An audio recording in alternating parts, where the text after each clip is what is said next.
Number 3, moonshot thinking. I can't stress this enough. I've mentioned it before, although very briefly. But here's Astro, who is the captain of moonshots at Google. During the Google I/O conference in 2015, he describes what moonshot thinking is. The truth is, we can all work on moonshots.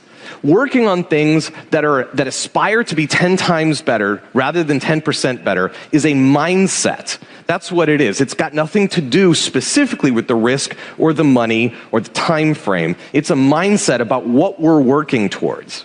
And counterintuitive as it is, if you work on things that aspire to be that much better, it not only isn't harder, sometimes it's literally easier.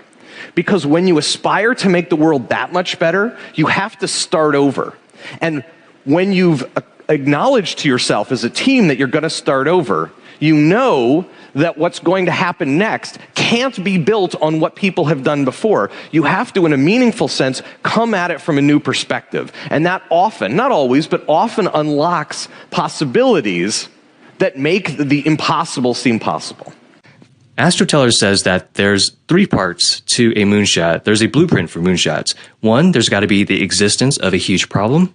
2, there's got to be a radical proposal to solve that problem. And 3, there's got to be a breakthrough technology that just might see it through. The first thing is that there has to be a huge problem in the world that we want to resolve, that we want to have go away or mitigate in some meaningful way. So, for example, 1.2 million people die every year in car accidents. More than $1 trillion is wasted every year with people sitting in traffic. That is a legitimately world-scale problem. It would be awesome if we could make go away.